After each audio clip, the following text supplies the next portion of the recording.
Jadi aku sama suamiku mumpung kita masih produktif, apa yang bisa kita usahain, ya kita usahain. Kalau memang kesempatannya pun lebih gampang, kenapa nggak diambil kesempatannya?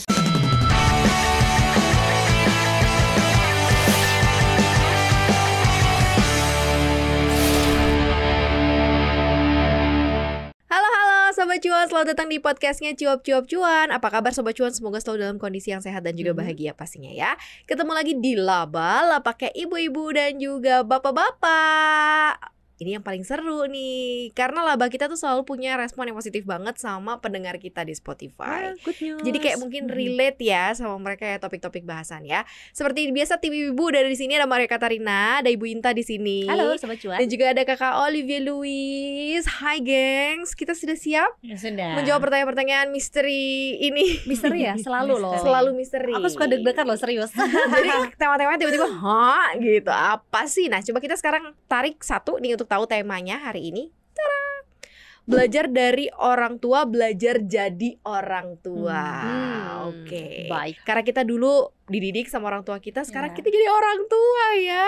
Tapi honestly susah loh. Ternyata pas gue mengalami jadi orang tua, karena nggak pernah ada pelajaran di sekolahan kan. Langsung mikir ya, pantesan dulu mama kita gini, gitu baru sadar, baru paham maksud pantesan mereka. dulu ya kalau orang tua kita suka bilang nanti ya kamu Iya. tahu rasanya kalau udah jadi orang tua. Ternyata begini gitu ya. Untuk yang pertama pertanyaannya, Oke. pelajaran keuangan apa yang kamu ingat sampai sekarang yang diajarkan orang tua sama kamu? Pelajaran keuangan apa yang kamu ingat sampai sekarang yang diajarkan orang tua sama kamu? Oke, soal keuangan. Kayaknya kalau aku honestly orang tua aku bukan orang yang well educated soal finansial. Jadi yang paling basic banget dia cuma ngajarin soal nabung, duit ditabung, that's it sih. Tapi memang nggak pernah ada pembahasan kayak yang sekarang-sekarang gitu, yang kita bisa tularkan ke anak kita soal apa itu investasi, apa itu aset kelas yang lain gitu ya. Atau mungkin kita nyiapin dana-dana pendidikan anak-anak kita atau untuk masa depan anak kita dengan berbagai instrumen. Kalau dulu sih jujur tidak, selain duit jangan dihabisin, ditabung, udah that's it. Kalau gue dari nyokap gue sih kayak gitu. Kalau kau Liv? Nggak ada sama Sekali nggak ada. Tapi minimal diceritain gitu nggak? Duit ditabung gitu. Oh kalau nyokap gue masih yang duit ditabung gitu. Enggak. Kalau Bunta? Aku tadi sebenarnya sambil mikir ya. Aku juga kayak apa ya, tapi pokoknya aku inget banget kalau misalnya papaku pernah bilang, kalau misalnya kamu bisa mulai bisnis itu lebih baik. Jadi makanya jangan cuma kerja sama orang, karena papa baru menyadari itu di atas umur kayak 45 gitu. Terus kayak ini nih baca nih buku-buku Robert Kiyosaki, papa nyesel banget papa baru baca itu di atas umur 40-an kayak gitu. Jadi ada sih buku, tapi belum semuanya nih. Next question, Kak Olive. Saat anak pertama kamu lahir, kamu bikin perencanaan keuangan untuk masa depannya enggak? Kalau iya, gimana mempersiapkannya? Tidak.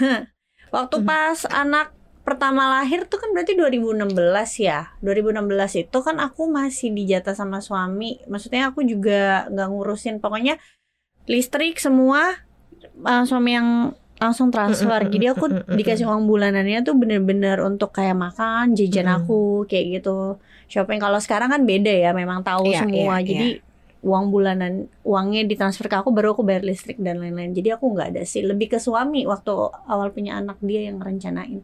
Mau beli rumah, mau beli ini, mau beli itu. Kalau Bunta? Waktu itu lucunya aku sampai sekarang masih aku tulis tuh di depan lemari. Jadi kayak target 1 sampai 5 tahun, 5 sampai 10 tahun, terus 10 tahun ke atas apa. Beberapa di antaranya ada yang kayak udah tercapai gitu kan. Misalnya kayak 1 sampai 5 tahun misalnya biaya SD anakku. 5 sampai 10 tahun misalnya kayak sekarang berusaha untuk nyelesain KPR. Moga-moga ya. Karena sebenarnya aku nggak tahu tuh rencana aku tuh masih valid apa enggak, karena aku belum bikin rencana lagi waktu aku punya anak kedua. Karena jadi kayak jauh berbeda banget. Kayaknya aku harus ini ya Kak ya, mengevaluasi keuangan ya, rencana keuangan atau planning finansial ya. Karena sebenarnya ketika waktu cuma punya 1 anak sama waktu punya 2 anak itu beda banget sih. Waktu anak pertama tapi aku jauh lebih mempersiapkan. Waktu anak kedua ini kayaknya aku masih sambil ini deh agak ngap-ngap merencanakannya. Mana aku takutnya bikin sesuatu yang tidak realistis gitu loh akhirnya. Karena harus disesuaikan juga kan, banyak penyesuaian kayak gitu. Aku udah. Jadi karena udah dapat duluan ilmunya, jadi pas belum brojol udah punya aku reksadana campuran waktu itu. Memang yang aku siapin setiap bulan aku sisihin.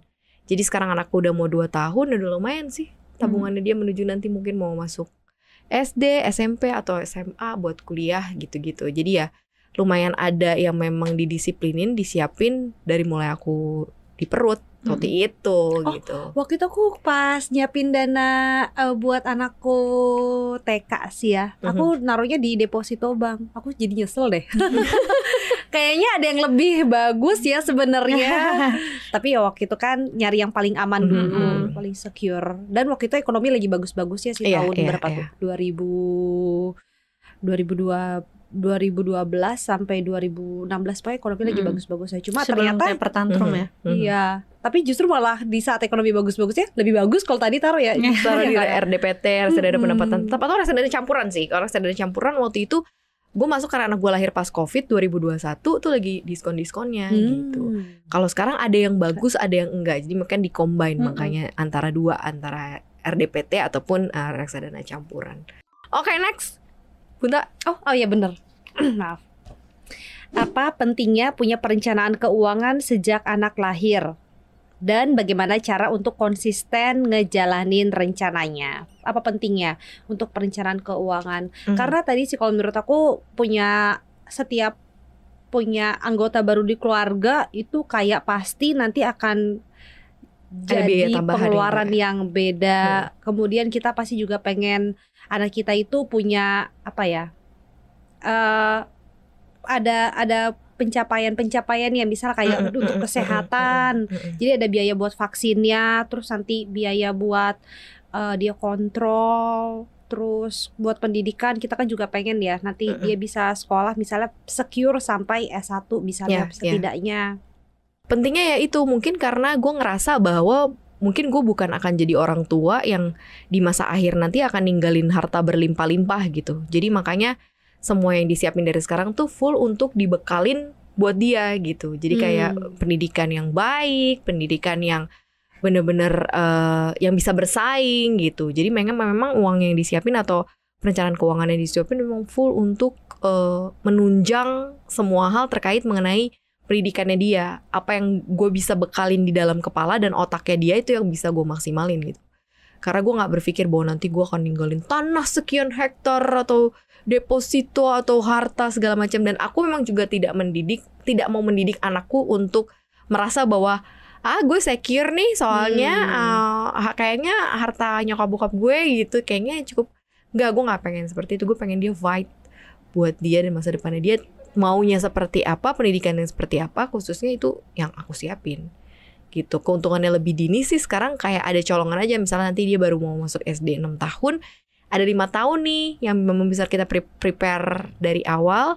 Dan caranya konsisten ya udah memang itu udah diplotin, kayak disiplin aja.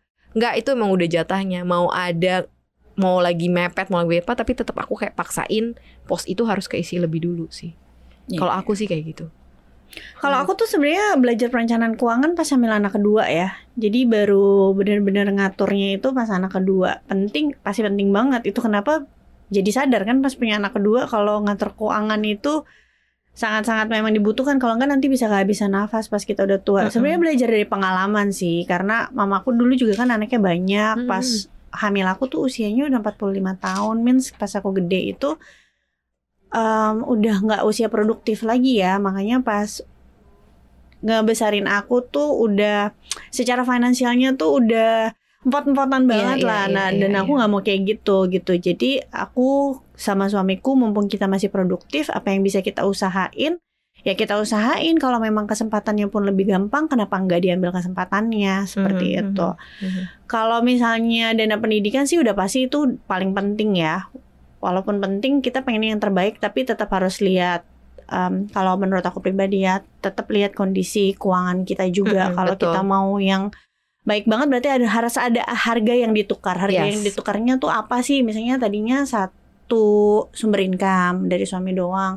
Kalau kita mau yang terbaik nggak cukup ya berarti kan istrinya juga harus ikutan cari uang seperti itu. Terus sama selain itu adalah persiapan dana pensiun udah pasti karena aku tuh suamiku bukan sandwich generation tapi aku termasuk tulang punggung keluarga kan. Karena ya mamaku juga udah cukup tua dan aku nggak mau kayak posisiku posisi anak-anakku seperti aku. Bukan berarti aku ngerasa keberatan ya dulu pas mamaku masih hidup, enggak sama sekali. Tapi aku cuma nggak pengen aja anakku ngerasain se-struggle aku gitu. Jadi kalau misalnya aku bisa siapin mereka finansial yang lebih baik, kenapa tidak? Sekarang kan anak-anakku masih kecil ya. Jujur aja waktu aku sempat nonton berita terkait Vanessa sama suaminya itu meninggal itu munculin rasa ketakutan buat aku pribadi. Vanessa Angel itu Iya, yang betul. meninggal mendadak. Karena kita gak pernah tahu musibah itu kapan kejadian. Betul. Ya. Jadi apalagi aku sama suamiku kan sering pergi ya naik pesawat. Jujur aku tuh waktu pas masih single belum punya anak ya lebih tepatnya naik pesawat tuh nggak pernah ngerasa khawatir. Tapi entah kenapa ketika sudah punya anak kalau naik pesawat berdua sama suami tuh khawatir banget gitu. Takutnya kayak ini abis ini gue ketemu anak gue lagi nggak sih kayak gitu. Jadi karena aku selalu berpikir kayak gitu kalau mereka masih kecil, terus nanti mereka makannya gimana gitu kalau misalnya aku sama suamiku nggak ada. Itu kenapa makanya aku bikin asuransi jiwa sama suami sebenarnya buat mengcover itu. Ya kalau misalnya nanti kita masih hidup sampai mereka gede, ya udah bagus gitu kan. Tapi sebenarnya buat jaga-jaga aja karena kita nggak tahu apalagi mamaku udah PSW, mama mertuaku juga udah PSW. Maksudnya sisa papa kayak kasihan gitu loh kalau misalnya terjadi apa-apa sama kita gitu berdua, papa mertua tuh harus kayak nanggung misalnya anakku gitu dua-duanya gitu. Oke, bagaimana pendekatan kamu ke anak untuk ngajarin soal pengelolaan uang? Mungkin tadi kali ya yang udah dibahas dengan pertama ngajarin segala hal itu harus ada kata cukupnya, harus ada batasannya. Kalau nggak dikelola itu pasti nanti kamu akan kesulitan untuk mendapatkan barang atau waktu liburan lainnya. Misal kayak dia suka nanya kan, Mah kita kan pernah liburan ke sana, kapan kita ke sana lagi? Ya nanti ya. Doain yang penting ada rezekinya. Terus nanti kalau misalnya mau ya kita harus nyiapin uang khusus untuk liburan kayak gitu. Ya mungkin hal-hal simpel kayak gitu kali ya. Kalau dalam pendekatan ke anak untuk ngajarin soal pengelolaan keuangan, kayaknya kalau pengelolaan keuangan tuh bukan sesuatu hal yang diajarin kayak 1 tambah 1 sama dengan 2 gitu. Menurut gue sih, walaupun ini belum diimplementasikan ke hidup gue karena anak gue juga belum gede, tapi kayaknya orang tua tuh bukan guru tapi is a model. Jadi role model. Jadi ngelihat apa yang kita lakukan, mungkin anak akan jauh lebih mencontoh gitu ketimbang kita teriak-teriak nabung lalala. Tapi kitanya nggak nabung.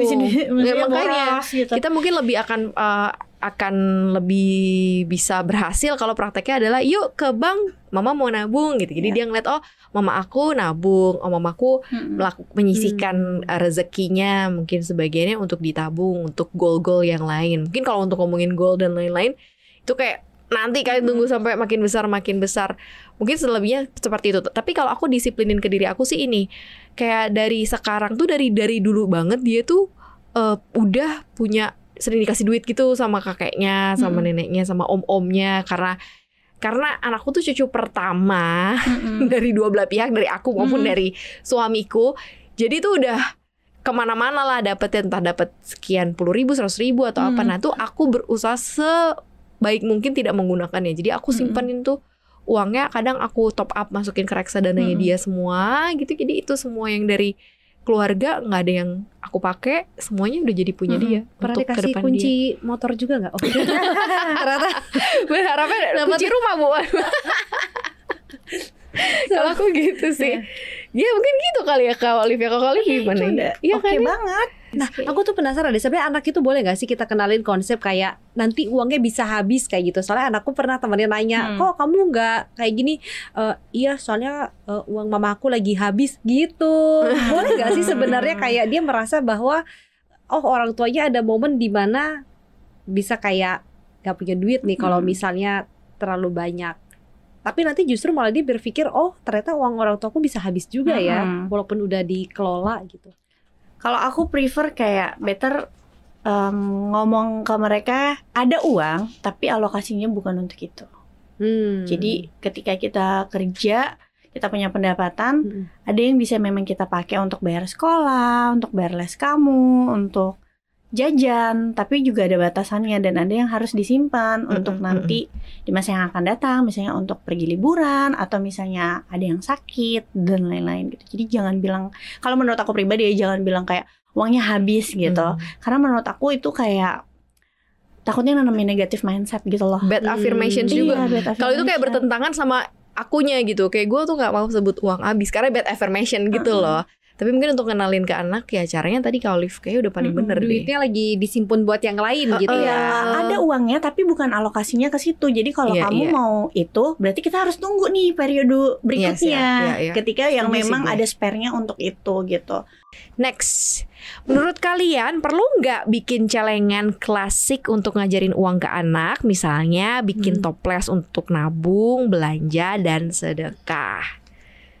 Kalau aku belum kepikiran ini. Tapi kalau aku emang ada celengan. Emang udah ada celengan sih di rumah. Terus aku ajarin kayak, ini uang. Aku gak tahu ya anakku ngerti apa enggak. Tapi ini uang kita tabung. Yuk kita tabung gitu. Jadi aku ngajarin aktivitasnya aja. Jadi masukin celengan, nabung. Nah sekarang dia kalau lihat koin-koin berserakan, diambil dimasukin ke dalam celengan itu. Terus kayak masuk ke mobil papanya, ada uang receh yang biasa dipakai buat Pak Oga gitu. Padahal udah disiapin, diambil sama dia, dimasukin ke celengannya gitu. Aku masih ngajarin aktivitasnya aja karena belum ngomongin duit secara detail ke dia gitu. Aku celengannya dapat dari itu, kayak goodie bag tadi. Ulang tahun ya. Berarti ada nama temennya dia dong di situ. Enggak, jadi kayak bentuknya kayak kaleng gitu panjang. Terus kan karena biasa kita kalau ada acara ulang tahun ya kakaknya sama adiknya datang kan, jadi dua-duanya dapat gitu. Udah celengan kayak gitu yang even itu nggak bisa dibuka tuh celengan. Iya. Ini ntar gue bag anak gue juga pakai celengan tuh. Aku juga pakai celengannya ada waktu itu satu yang beli khusus yang bentuknya gentong plastik gitu loh. Terus satu lagi ya dari ulang tahun teman. Jadi ada tulisan nama temannya di situ, Ardi birthday. Mungkin kalau waktu masih kecil kita masih ini ya ngajarinnya konsep uang dulu ya. Tapi udah agak gede baru kita cerita, lu punya duit, lu punya kuasa. Iya mungkin ya. Ini pemikiran gue. Kalau sekarang jangan, nanti takutin dia ke temennya. Bener bahaya ya. Aduh agak ngeri deh. Setuju atau enggak kalau semua permintaan anak harus dituruti? Enggak lah. Apalagi kita dulu ngesot-ngesot nyari duit. Iya. Aku marah banget sama papa mama aku kalau misalnya kan kakek nenek ya. Jadi kayak dia selalu berusaha nggak iyain karena alasannya adalah kalau sama orang tuanya nggak dibolehin, jadi dia nangis. Tapi menurut aku emang anak nangis itu sesuatu yang bermasalah. Ya mungkin kalau mereka lebih kayak mau cari jalan singkatnya aja, kayak aduh berisik, nangis gitu loh. Jadi dicari cara cepat diiyain permintaannya. Tapi menurut aku bahkan jadinya kadang-kadang aku kayak secukupnya aja ke tempat kakek neneknya atau apa, karena apa-apa diturutin apa-apa gitu loh. Iya sih benar-benar. Kayak gue tuh sampai bahkan bilang, udah Carol di sini aja nanti biar oma opa yang ini. Enggak deh. Oma opa tuh sekarang urusannya bukan ngedidik anak tapi ngemanjain cucu gitu, bukan ngedidik cucu lagi. Jadi kalau misalnya pola parentingnya bakalan beda banget. Karena apa-apa jalan ngelihat ini dikit mau dibeliin, mau dibeliin gitu. Padahal anak gue juga belum bisa ngomong mau atau nggak mau gitu kan. Dia cuma ngelihat ada balon-balon apa, bola mau dibeliin. Wah bakalan repot sih. Jadi ya nggak harus ya ibu-ibu, nggak harus diurutin. Juga harus minta maaf kalau waktu ke Carol udah umur 6 tahun waktu dia udah ngerti. Aku jadi nggak bisa punya mainan itu karena mama loh. Ya biarin aja. Ini aku ya terakhir ya. Apa yang mau kamu sampaikan untuk anak kamu soal bagaimana mengelola keuangannya? Ya harus tahu. Maksudnya hidup tuh bukan untuk hari ini aja. Jadi kalau nanti kamu lihat video ini lagi kalau udah gede, kalau udah punya penghasilan sendiri, boleh kok uangnya dipakai untuk sesuatu yang diinginin. Tapi harus siapin juga untuk keadaan yang tidak diduga, keadaan di mana kamu lagi sedih, mungkin membutuhkan uang untuk sesuatu, ya itu dana darurat ya, sama invest untuk masa depan kamu, karena mama yakin pas kamu dewasa itu pasti lebih challenging hidupnya dibanding kita semua, karena bonus demografi dan lain-lain. Oh berat sekali ibu. Iya. Nanti dia akan sadar bonus demografi apaan gitu. Jadi kalau kamu nggak aware sama ngatur keuangan sedari muda, takutnya nanti agak susah gitu pas dewasanya. Udah sih itu aja. Iya benar karena kan jauh lebih challenging dengan berbagai macam tantangan hidup yang kita juga nggak tahu dan belum tentu juga bisa kita temenin sampai selama itu kita ya. Bisa ada selalu buat kalian ya. Kalian harus bisa handling keuangan buat diri kalian sendiri nanti. Bener sih, yang jelas kalau pesan aku ya anak-anak, apa yang dilakukan oleh orang tuamu sekarang ini, apalagi soal keuangan, itu adalah hal yang terbaik yang bisa kami lakukan untuk kalian di masa depan. Karena memang kita udah duluan sampai di usia dan saat seperti ini. Mungkin kalian gak ngerti, belum ngerti, ngerasa terkekang, tapi kalian harus tahu bahwa hidup itu bukan cuman materi, tapi ada banyak hal yang bisa kalian lakukan. Nah, dengan materi itu pun juga nantinya kalian bisa berdaya, sekaligus juga bisa jadi berkat buat orang banyak. Pastikan itu juga kalian tahu dan pahami dan mengerti itu gitu. Jadi kalau misalnya dapat uangnya banyak, ya berarti berkat untuk sekitar kamu juga akan berdampak lebih banyak gitu. Sedih sekali kalau ngomongin soal anak ya. Iya, pas ngomongin kayak kalau sekarang merasa tertekan, langsung flashback ya kita. Iya, karena kayak ngerasa gitu langsung. Dulu kan kayaknya ini banget gitu ya. Tapi mungkin kan kita kadang-kadang suka ngatur-ngatur sesuatu yang atau tidak memberikan sesuai dengan apa yang mereka pengen gitu kan. Mereka ngerasa kenapa sih gitu. Orang tua gue mungkin ada kata-kata yang pelit banget sih mama atau pelit banget sih papa gitu. Tapi mereka nggak ngerti sebenarnya tujuannya buat apa. Tapi suatu hari nanti ketika kalian lihat video ini, kita yakin banget kalian pasti udah ngerti maksudnya. Kita mau membangun habit kalian, udah itu aja. Kenapa kita ngomong kayak gini? Karena kalian belum jadi orang tua. Nanti kalau kalian udah jadi orang tua, kalian baru tahu rasanya. Ya, nanti kalau kalian udah dewasa, ada yang namanya responsible adult gitu kan. Jadi menurut aku salah satu poin jadi orang dewasa yang bertanggung jawab itu ketika aku sign buat KPR sih. Iya benar. Itu rasanya penuh tanggung jawab. Itu kan komitmen seumur hidup. Iya. Bener. Ya. Apa karena kalian sekarang memikirin juga cicilan KPR. Tapi apapun itu, memang proses ketika kita belajar dari orang tua itu entah kenapa kita kok baru sadar ketika kita jadi orang tua.